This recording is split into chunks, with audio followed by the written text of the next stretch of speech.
한 절씩 나누어 돌아보겠습니다. 내 형제들아, 영광의 주 곧 우리 주 예수 그리스도에 대한 믿음을 너희가 가졌으니 사람을 차별하여 대하지 말라. 만일 너희에게 대하여 누군가 즐기고 아름다운 옷을 입은 사람이 들어오고 또 아름다운 옷을 입은 가난한 사람이 들어오되 너희가 아름다운 옷을 입은 자를 눈여겨보고 말하되 여기 좋은 자리에 앉으소서 하고 또 가난한 자에게 말하되 너는 거기 서 있든지 내 발등상 아래 앉으라 하며 너희들이 서로 차별하며 악한 생각으로 가난한 자가 되는 것이 아니냐. 내 사랑하는 형제들아, 들을지어다. 하나님이 세상에서 가난한 자를 택하사 믿음에 부요하게 하시고 또 자기를 사랑하는 자들에게 약속하신 나라를 상속으로 받게 하지 아니하셨느냐. 너희는 도리어 가난한 자를 없이 여겨보라. 부자는 너희를 억압하며 없어져 불복을 하지 아니하느냐. 그들은 너희에게 대하여 일컫는 바 그 아름다운 이름을 비방하지 아니하느냐.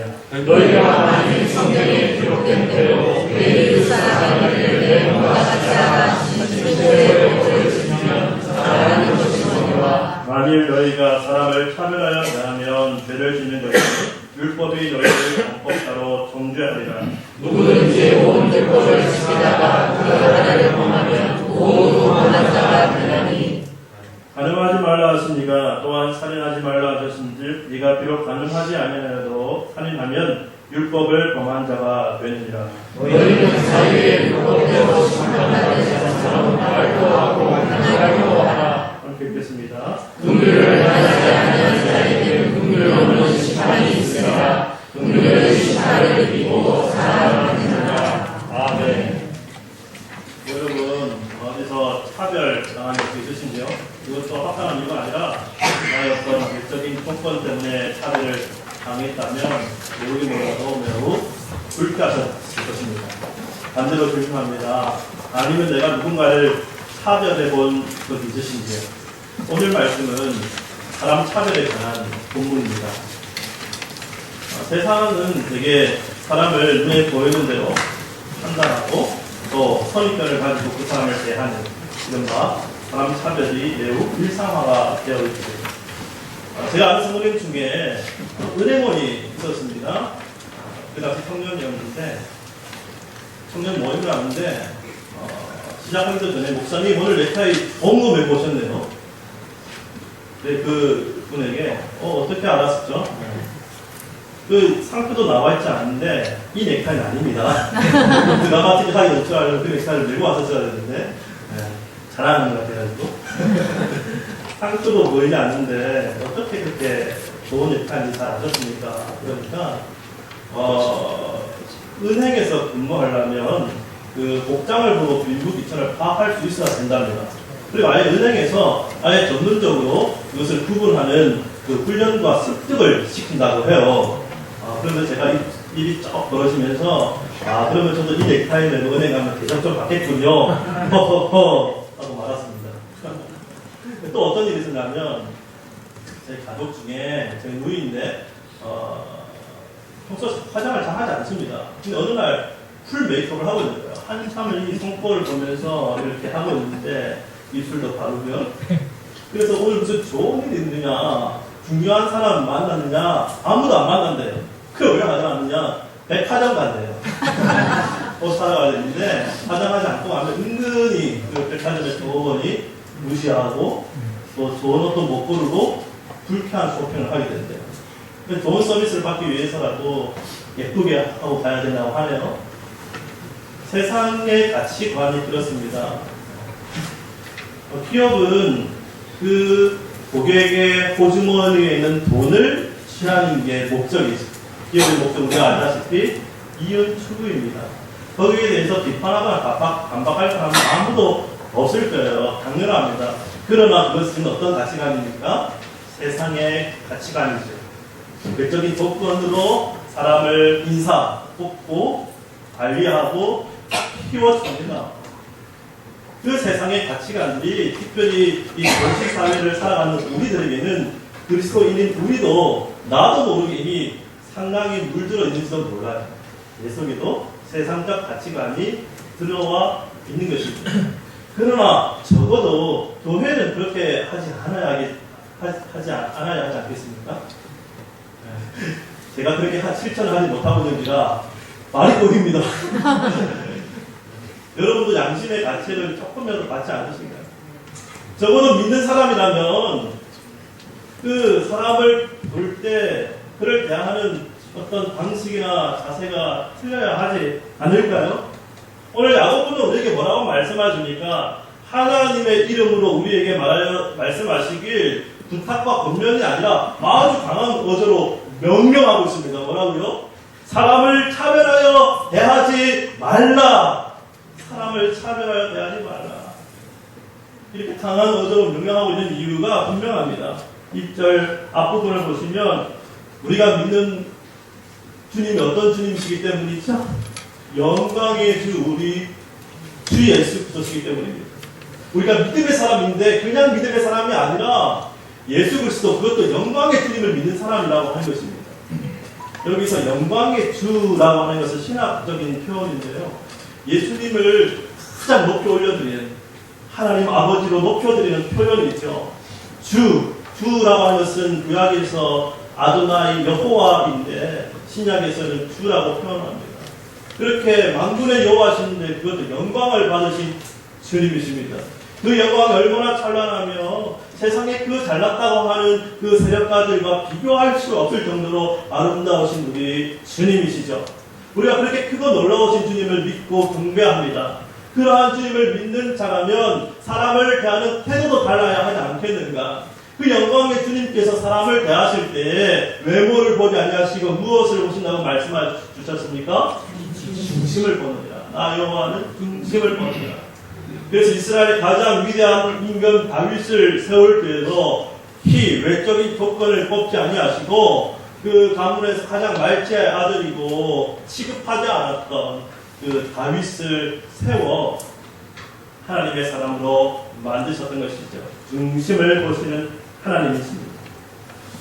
하나님은 사람을 보실 때 그의 현재뿐만 아니라 그 마음의 중심 또한 미래의 가치까지도 보는 것이죠.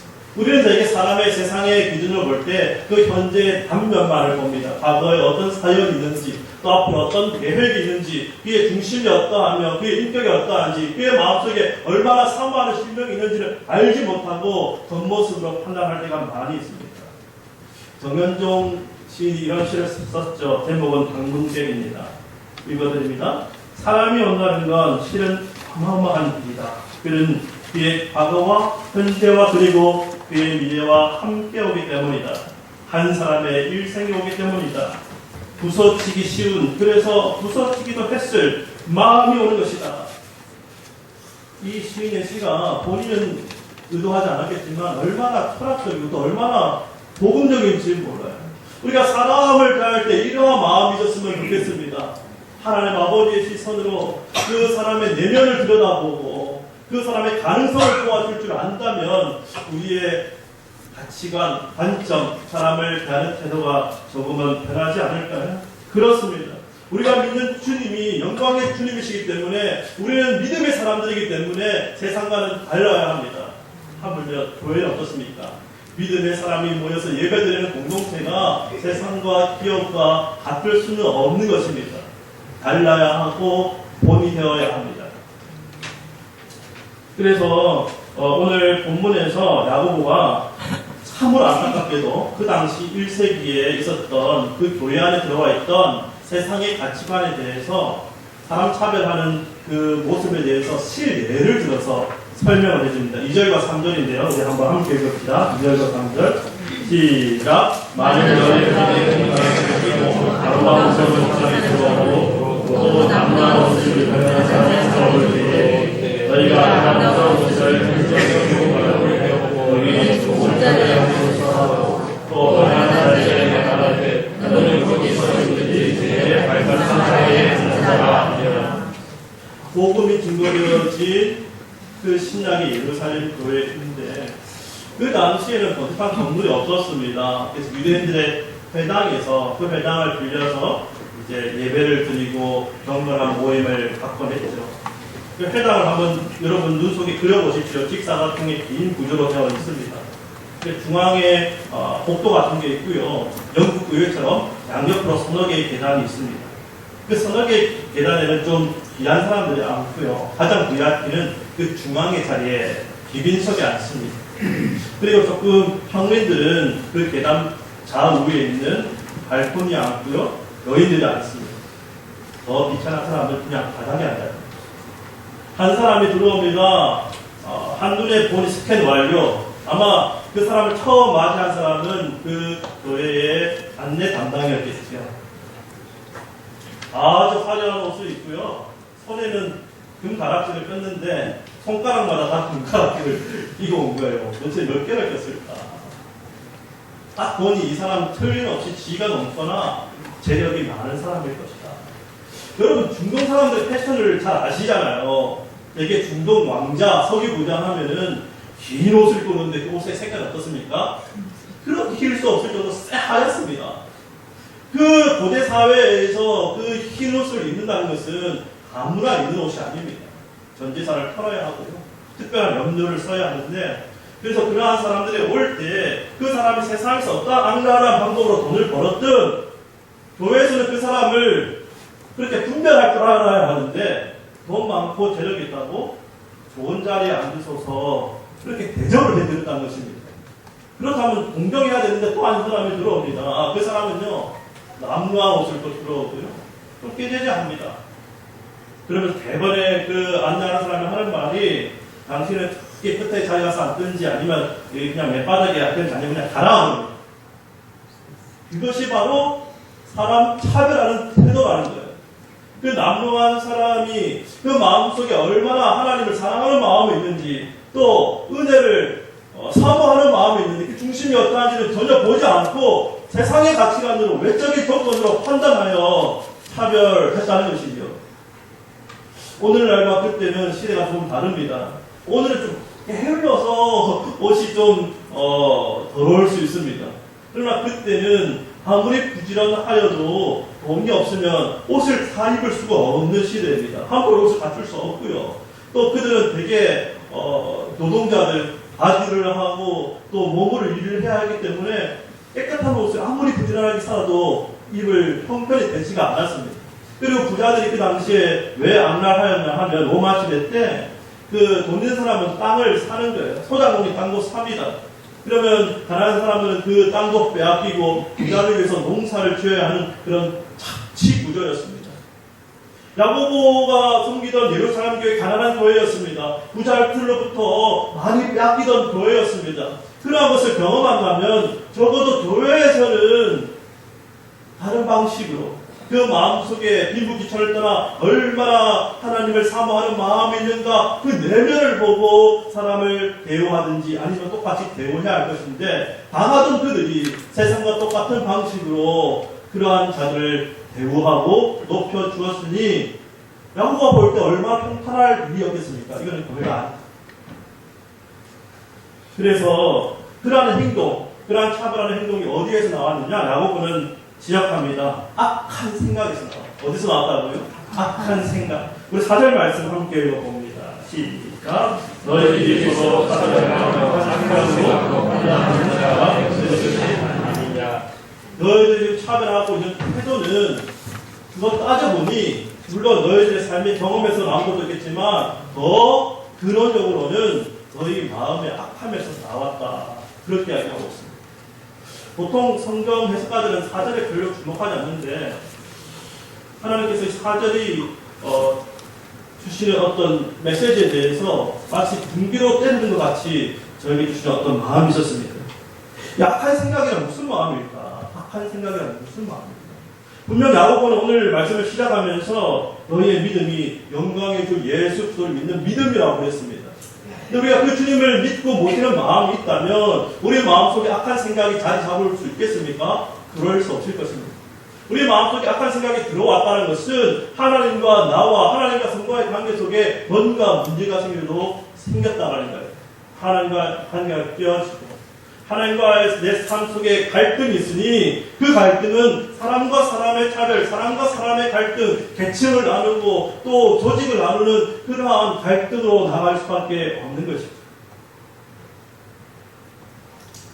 악한 생각, 교회에 정말 하나님의 영광이 떠나면, 교회에 정말 하나님을 모시는 그 사모한 열정들, 그 순수한 중심이 떠나면 악한 생각으로 말미암아 하나 된 교회도 싸우게 되고 나뉘게 되고 갈등할 수밖에 없는 거예요. 우리가 들려오는 소식에 의하면 그런 안타까운 교회들이 종종 들려오지 않습니까? 교회는 교회입니다. 교회는 하나님 아버지에 대한 믿음과 그 아버지께 주시는 마음이 지배하는 것, 하나님께서 왕으로 다스리시는 곳, 영광의 주께서 다스리는 곳이기 때문에 영광의 주께서 우리를 귀하게 보시고 그 중심을 보시는데 누가 감히 함부로 형제를 다하겠습니까? 존귀한 주의 자녀여 함께 하나님 나라를 상속받을 귀한 믿음의 사람으로 대해야 하지 않겠습니까? 그런데 그 교회 가운데 악한 생각이 들어올 때에 사람을 판단하게 되고 차별하게 되고 교회가 나뉘게 되고 세상의 갈등이 그대로 들어온다는 것입니다. 악한 생각이라고 하는 것은 교회 안에서는 안 될 세상의 가치관을 필터링 없이 그대로 들고 온 것을 말하는 것이죠. 분명히 야고보는 지금 교회의 모습에 대해서 이야기하고 있습니다. 그런데 교회에 정말 하나님을 모시지 못하고 선한 생각이 아니라 악한 생각을 가질 때 그것은 더 이상 교회가 아니라 재판정이다. 그렇게 표현하고 있는 거예요. 재판정이 뭐 하는 것입니까? 잘잘못을 따지고 한 사람은 승리하면 한 사람은 패배하고 갈라놓고 정죄하는 것 아닙니까? 심지어 그 당시에 로마의 재판정은 다소 공정하지 못했습니다. 있는 사람들, 부자들의 손을 들어주고 가난한 사람은 패소할 수밖에 없는 구조였고요. 그래서 딱 재판장이 볼 때 한 사람은 부자의 옷을 입고 한 사람 가난한 사람 옷을 입으면 웬만하면 부자의 손을 들어주는 그런 재판정이었다는 것이죠. 심지어는 원로원에서 이런 것을 건의했다고 합니다. 재판 받을 때 공정하게 하기 위해서 가운을 삐죠. 그래서 양측의 가운을 펴서 공정하게 재판하자라는 의견이 나올 정도로 세상의 방식이 타락하였고 사람을 차별하고 무시하는 구조였고 그것이 세상의 방식인데 그 방식의 대표적인 기관이 바로 재판장이라고 하는 것이죠. 자 여러분, 우리는 우리의 교회를 재판장으로 만드시겠습니까? 아니면 하나님의 영광이 머무는 사랑이 꼽히는 교회로 만드시겠습니까? 그것은 우리의 마음, 우리의 생각에 달했다는 것이죠. 내 속에 악한 생각을 비워버리고 내가 하나님의 관계가 바로 깊게 맺어지면 용서 못할 사람도 없습니다. 용납 못할 사람도 없습니다. 우리가 하나 되기를 힘쓸진데 용납과 인정의 차이를 잘 구분할 줄 알아야 해요. 우리가 죄를 인정하면 되지 않지요. 그래서 동성애를 인정할 수가 없습니다. 그러나 우리가 그에 대해서 차별하지 않고 사랑으로 용납하고 바른 길로 인도할 수는 있어야 하겠습니다. 그 마음이 우리에게 필요한 것이죠. 여러분, 우리 마음속에 악한 생각이 사라지고 하나님 주시는 선한 생각, 선한 마음으로 가득 차게 되기를 바랍니다. 네. 제 마음속에도 얼마나 악한 생각이 부글부글 이렇게 끓어오르고 또 이렇게 우후죽순처럼 돋아오르는지 몰라요. 그래서 때로는 저의 어떤 선호도를 따라 어떤 사람은 조금 피하고 싶고 나도 모르게 불친절하게 대할 때가 많았던 것을 고백하고 또 부끄러운 마음으로 말씀을 전합니다. 그러나 어떤 때는 하나님께서 정말 하나님 주실 마음이에요. 선한 마음을 주실 때가 있습니다. 저희 카페에 자주 찾아오는 단골 손님이 계신데요. 이 손님들은 정말 귀한 손님들입니다. 그분들은 맹인이세요. 우리 교회에서 한 100m 정도 이렇게 올라가면은 세빛교회라고 있습니다. 아십니까? 낮은 데로 임하소서 영화로도 제작되었던 그 맹인 목사님이 개척했던 교회입니다. 그런데 그 맹인 중에 한 서너 분이 자주 저희 교회 카페를 방문해서 음료를 먹고 가시곤 해요. 그 성도님들은 대부분 맹인이고 아니면 봉사자들이고 그렇죠. 근데 어찌 보면은 그 가게를 운영하는 입장에서는 어려워할 수 있을지 모르겠습니다. 근데 어느 날 그분들 보는데 마치 빛이 나는 것 같고 얼마나 그들이 사랑스러운지. 그래서 교회 카페 보면 서너 개의 계단이 있는데 그거 내려갈 때 조심하라고 붙들어주고 싶고 그런 마음이 생길 정도였습니다. 왜 제가 제 마음속에 그런 마음 갖게 됐을까? 하나님께서 그분들 마음속에 있는 하나님의 은혜를 보게 하여 주셨고 그들의 영혼이 얼마나 순수하고 하나님을 사랑하는지를 보게 하여 주셨기 때문에 이 세상에서는 가난하여도 저들이야말로 정말 하나님 나라 상속받을 자요 부유한 자들이구나 깨닫게 되었어요. 그러면서 든 생각이 그분들이 우리 교회 카페에 와서 편하게 이용하실 때 우리가 그들에게 특혜를 베풀어 주는 것이 아니라 바로 저들이 우리 교회에 발걸음하는 것이 우리에게 얼마나 큰 복이구나, 얼마나 큰 영광이구나 하는 것을 깨닫게 되었습니다. 아, 저분들이 바로 우리 가운데 찾아오신 예수님이시구나. 여러분, 혹시 나도 모르게 우리 가운데 찾아오신 예수님을 우리의 마음으로 배척하고 발로 뻥 차버리지는 않습니까? 저는 마음이 그렇게 넓지가 않습니다. 그래서 어떨 때 하나님께서 선한 마음 또 착한 생각을 주시면 그렇게 품을 수 있는데 어떨 때 악한 생각이 돋아오르면요, 그 마음이 넓지 못해서 품지 못할 때가 많이 있습니다. 이번 주에 존경하고 사랑하는 김경수 전도사님 누군지 아십니까? 김경수 전도사님이 카톡을 저한테 보내주셨습니다. 잘 안 보내시는데 성령님께서 주시는 마음이 있다면서 보내주셨는데요. 한 가지 예화를 보내주셨네요. 제가 한번 읽어드리겠습니다. 좀 깁니다. 마음의 작정을 하고 드리겠습니다. 인류의 가슴에 감동을 준 기도는 어느 추운 눈 내리는 겨울밤 불을 끄고 막 잠을 청하려고 침대에 누웠는데 누가 문을 두드립니다. 귀찮은 생각이 듭니다. 그래도 구주를 영접하며 살아가는 내가 찾아온 사람을 그냥 돌려보낼 수 없었습니다. 불편한 마음으로 잠자리에서 일어나 문을 열었습니다. 문 앞에는 청상궂은 나병 환자가 추워서 벌벌 떨며 서 있었습니다. 나병 환자의 흉측한 얼굴을 보고 섬찟했습니다. 그래도 마음을 가라앉히고 정중하게 물었습니다.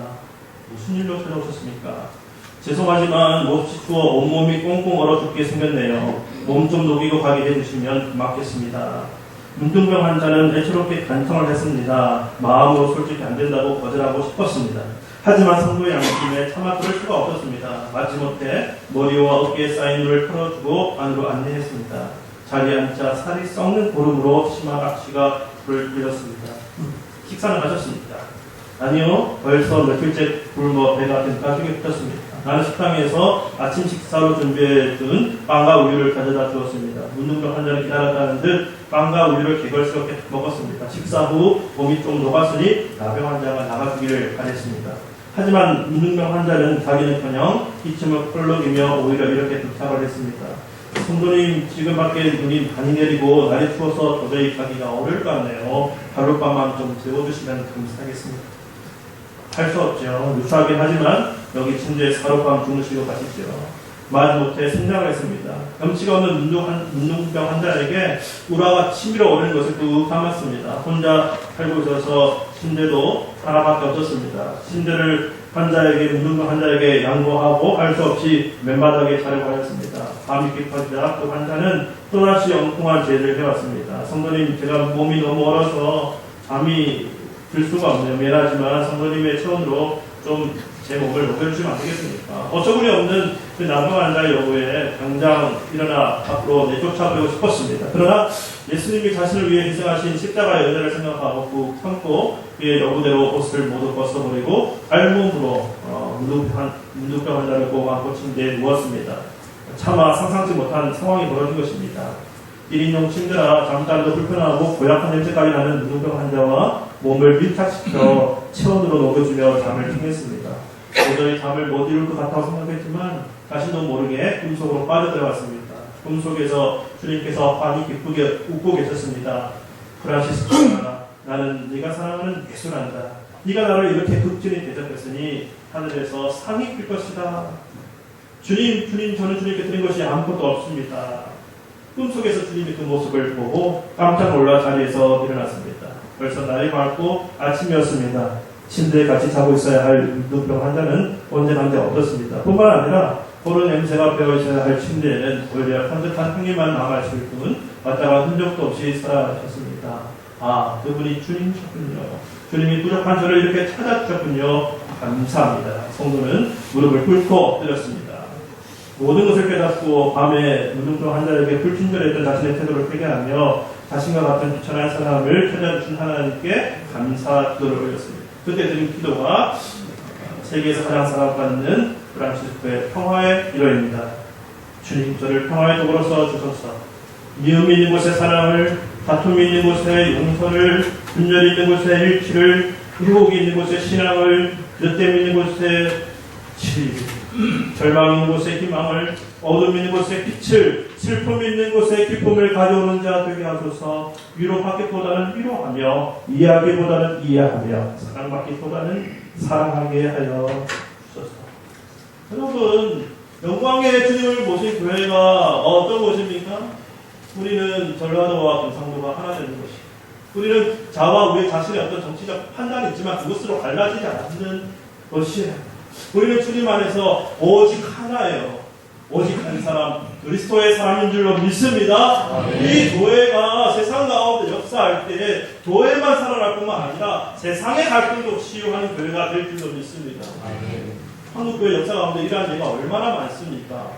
그 집에 머슴이 목사가 되었는데 그 집의 주인은 겸손하게 장로로 섬겼습니다. 목사님을 잘 모셨고요. 또 백정이 한 교회의 장로가 되어 그 교회가 얼마나 아름답게 성장해 갔는지 이 한국 교회사에 성령님이 역사하시니까 교회를 바꾸고 세상을 뒤엎는 놀라운 은혜의 일들이 일어났는데 이 재미난 일들은 다음 기회에 한번 소개하겠습니다. 한국 교회사 강의를 한번 하면 하나님께서 오늘 우리 서울 강남교회를 통하여서 이러한 놀라운 은혜의 역사를 이루어 주시기를 바랍니다. 아멘. 명절 안에도 얼마나 비극적인 일들이 많이 일어났는지요. 세대 간에 또 계층 간에 나누고 찢고 가르는 세상 속에서 우리는 서로를 차별 없이 받아 좋아해서 하나 되는 우리 교회가 되시기를 바랍니다. 아멘. 그래서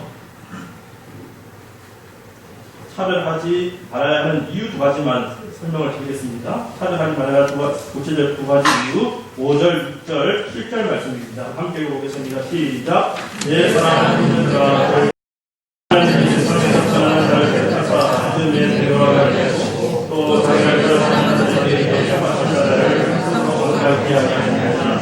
너희는 도리어 가난한 자를 도와주셨으니까 부자는 자를 억압하며 그거 같은 그들은 너희에게 대하여 그 아무한 일을 하나님이 야고보를 통해서 차별해야 되지 말아야 할 이유를 두 가지로 설명하고 있습니다. 그 첫 번째 5절, 6절, 7절 말씀인데요. 하나님께서 사람을 대하는 태도가 외모로 취하지 않기 때문입니다.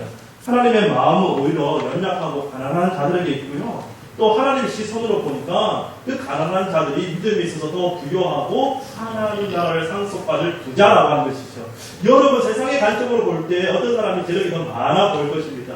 그런데요 하나님의 관점으로 사람을 바라보면 그 가난한 사람이 더 부자일 수가 있습니다. 영적으로요. 그래서 하나님 나라를 상속받게 됩니다. 그를 우리가 존대해야 하지 않겠습니까? 그래서 외적인 조건, 또 부자는 그렇게 되지 못한다라는 것을 말하는 것이 아니에요. 하나님 아버지의 마음은 그 세상에 바라보는 관점과 세상이 주는 핍박과 상관없이 그 마음의 중심이 얼마나 신실하신지를 보시고 믿음에 부여하게 하시고 하나님 나라를 상속받게 하여 주시는데 우리 모두가 하나님 나라의 영적으로 부자 되기를 믿습니다. 부자 되기 위해서 우리의 심령이 가난해야 돼요. 내가 내 것으로 거만하고 차별 대우하는 사람들이요 차별받으면 불같이 화를 내요. 세상 가치관이 쩔었기 때문에 내 마음속에 정말 믿음의 사람으로 살아갈 때 우리가 이 땅에서 환난을 당하고 핍박을 당하나 얼마나 우리 이 땅에서 부유하게 하시는지요. 이 땅에서도 믿음의 부유한 자로 떳떳하게 살아가다가 하나님 나라를 함께 상속으로 받으니 우리는 이미 얼마나 많이 가진 자입니까? 가진 자는 여유가 있습니다. 가진 자는 넉넉합니다. 하나님의 시선을 가지고 이 세상을 흔들어 놓을 믿음의 사람이 되어야 하지 않겠습니까? 두 번째 이유는 이것입니다. 8절에서 11절 말씀입니다. 함께 보겠습니다. 시작. 너희가 만약에 성령이 부르는 대로 내 이름 사랑을 공명과 사랑하신 최고의 법을 지키면 자라는 것이거니와 만일 너희가 사랑을 fat사를 하면 그를 내는 것이 율법이 너희를 공업하고 전하게 하리라. 누구든지 온 법을 지키다가 그 하나를 범하면 모두 범하다 하자니 가늠하지 말라 하시니가 또한 살인하지 말라 하셨은즉 내가 이거 가늠하지 아니하여도 살인하면 율법을 범한 자가 되느니라. 차별하지 말아야 할 첫 번째 이유는 하나님의 태도가 아니기 때문이고 두 번째는 그 하나님의 태도도 그렇지만 하나님의 법적으로도 옳지 않다라고 하는 것입니다. 세상의 법만 있느냐? 하나님의 법도 있다고 그래요. 또 오늘 표현을 최고의 법이라고 했는데요. 영어로 로얄 로우라고 해요. 왕의 법이라는 것이요. 하나님 나라 왕국에 왕 대신 하나님의 법이 있는데 그 법은 무엇이냐? 구약에서는 율법이고 그 율법을 온전하게 성취하신 이가 예수 그리스도신데 그 율법을 하나로 요약하기를 위로는 하나님을 사랑하는 것이고 옆으로는 이웃을 사랑하는 것이다. 이것이 최고의 법이라고 말합니다. 그런데 너희들이 사람을 차별하여 대한다면 이 법을 어기는 것이 되지 않는다. 너희가 한 가지 죄를 범하면 그 모든 율법을 범한 것이 되듯이 사람 차별하는 건 작아 보이지만 그 최고의 법을 어기는 것이다. 두려워하라라고 하는 거예요. 지금 야고보는 율법의 한 조항들을 다 지키지 않은 율법주의를 말하는 것이 아닙니다. 그만큼 차별하지 않고 사람을 용납하고 품는 것이 얼마나 귀한 가치인지를 표현하기 위해서 내 이웃을 사랑하는 이 최고의 법을 지키면 잘하는 것이다. 이제 우리는 어떻게 살아야 할까요? 우리는 차별하지 말아야 할 이유도 알고 어떻게 해야 하는지도 마음에 품고 있습니다. 그런데요, 우리가 차별하지 않기 위해서 마음속에 꼭 한 가지 품을 수 있는 한 가지 마음이 있었으면 좋겠습니다. 그 마음이 12절, 13절에 나와 있죠. 우리 한번 함께 읽어봅니다. 시작. 너희는 자유의 법대로 수상만을 다스려 말하고 행하여라. 승리를 위하지 않는 자에게 승리 없는 심판이 있으라. 능력의 심판을 그리고 살아남느니라. 우리가 이제 최고의 법, 왕의 법대로 살아갈 때에 이 율법은 자유의 율법이라고 하는 거예요. 야고보는 행동하는 믿음이죠. 그래서 어떤 사람들은 무슨 행함으로 구원 얻느냐, 율법주의자가 아니냐 비판하게 됐지만 야고보의 마음은 그것이 아니에요. 그 믿음이 있기 때문에 행동으로 나타나게 되는 것이고 믿음이 있기 때문에 그 율법이 자연스럽게 성취가 되는 거예요. 공자가 그런 이야기 있지 않습니까? 나이 70이 되면 정신소욕 불구라. 그 덕이 가득 차서 어떻게 행해도 그 도를 다 이루게 될 만큼 경지에 오른다고 그랬는데 우리 신자가 하나님의 사랑으로 가득 차고 믿음의 길을 걷게 되면 우리는 자연스럽게 예수 그리스도와 함께 성령님의 인도로 말미암아 그 율법을 지키게 된다라고 하는 것이죠. 그것이 바로 자유의 율법의 의미입니다. 구약처럼 한 조문조문을 지키는 것이 아니라 이 율법, 하나님을 사랑하고 이웃을 사랑하는 이 율법을 타인이나 강제적으로 지키는 것이 아니라 즐거운 마음으로 자원하여 지키는 기쁨의 법, 생명의 법이 되었다고 하는 것이죠. 여러분, 법에는요 심판이 있습니다. 지키지 아니하면 우리가 벌을 받습니다. 그러나 한 가지 알아야 합니다. 이 자유의 율법은 또 한 가지가 있는데 지키면 잘하는 것이라고 했습니다. 이것을 지킬 때에 하나님의 상급이 있는 줄로 믿습니다. 아멘. 우리 그리스도는 너무 안타까워서 신앙생활을 참 재미없게 해요. 우리가 구원받았습니다. 믿으십니까? 할렐루야, 우리 구원받았어요. 우리 제가 다 씻음을 받았습니다. 기쁩니다. 그런데 거기에 딱 머물러 있는 거예요. 구원받은 우리는 하나님께서 예비하신 어마어마한 상이 있는 줄 믿습니다. 이거 생각하면 가슴이 벅차고요. 기대가 되고 도전이 돼요. 신앙생활을 그냥 함부로 할 수 없고 그냥 혼나지 않기 위해서 하는 신앙생활이 아니라 주님께 상받기 위해서 하는 신앙생활이 얼마나 액티브하고 신날까. 야고보는 지금 이 행함 있는 믿음을 말하는 거예요. 우리가 사람을 차별하지 대하지 않고 참 용납하기 힘든 사람도 내가 좀 참고 용납하고 긍휼을 베풀 때 하나님께서 내게 베푸실 그 상급은 얼마나 위대한가 생각할 때 우리가 기쁨으로 할 수 있지 않을까요? 그래서 그 자유의 율법은 의무감으로 지키는 것이 아니라 한 가지 하나님 주시는 마음으로 지키는 것인데 그것이 바로 긍휼이라고 하는 것입니다. 13절 말씀 한번 읽겠습니다. 시작. 긍휼을 베하지 아니하는 자에게는 긍휼 없는 심판이 있으라. 긍휼은 심판을 이기고 사망을 이깁니다. 긍휼은 무엇을 이긴다고요? 심판까지 이긴다고 했습니다. 여러분, 이 긍휼의 마음을 우리 어떻게 이해하고 나도 실천할 수 있을까요? 가장 쉬운 방법이 있습니다. 하나님께서 나에게 어떻게 긍휼을 베풀어 주셨는가 자기 자신을 묵상하면 됩니다. 나처럼 이렇게 모순두성이고 이율배반적이고 거짓과 가식이 많고 구원받을 조건과 사격이 전혀 없고 이 자리에 서 있을 수 없음에도 불구하고 길이 참으시고 용납하시고 예수 그리스도 피 흘려 구원해 주신 하나님의 긍휼을 생각할 때 하나님의 긍휼은 얼마나 아름답고 선하고 귀합니까? 그것이 우리를 대하는 하나님 아버지의 마음 긍휼이에요. 그래서 다른 사람 대할 때도 그 마음으로 대하자고요. 긍휼의 마음으로 참아주고 기다리고 그의 현재의 모습뿐만 아니라 그의 가능성을 생각할 때 너에게 해 끼친 것 있더라도 품어줄 수 있는 바로 그 마음 아닙니다. 그러했기에 예수님은 베드로가 주님을 부인하고 배신하고 떠날 것 알면서도 그를 품으시고 그를 믿음에 부유하게 하여 주셨고 그에게 성령을 부어주셔서 수많은 사람을 죽기로 돌아오게 하는 수제자로 삼으셨던 것입니다. 사마리아 여인 비편에서 가까이 하지 않으려고 그런 천한 여인이었지만 예수님을 찾아가서 인격적으로 대화하시고 그에게 복음을 비춰줄 때에 그가 사마리아 고를 변화시키는 전도자로 부름을 받았습니다. 삭개오 그는 돈 많았죠. 그러나 사람들은 그를 외적으로 판단하고 그 주변에 얼씬거리지 않았습니다. 그와 사귀다는 것은 세상과 등지는 것이었거든요. 예수님은 그럼에도 불구하고 삭개오 집에 들어가셔서 함께 식사를 나누시며 삭개오의 가능성에 주목하여 주십니다. 긍휼의 마음을 베풀어 주십니다. 삭개오가 얼마나 변화되었을까요? 목숨처럼 지키던 전 재산을 팔아 이웃을 살리는 긍휼의 마음을 가지게 되었지 않습니까? 어떻게 삭개오가 긍휼의 마음을 가지는 기적을 얻었습니까? 내가 받은 긍휼이 얼마나 귀한지를 깨닫기 때문에 오늘 말씀의 결론은 하나입니다. 내 마음속에 하나님 관계가 바로 맺어져 그 하나님의 긍휼을 깨닫게 되면 내 마음의 악한 생각만 사라져 선한 마음으로 바뀌게 될 것이요. 그 선한 마음이 교회 가운데 역사하면 교회는 재판장이 아니라 하나님의 구원의 은혜가 날마다 펼쳐지는 천국이 될 거예요. 그 천국샘이 우리 교회를 넘쳐 흘려 방배동과 서초구도 변화시킬 줄 믿습니다. 아멘.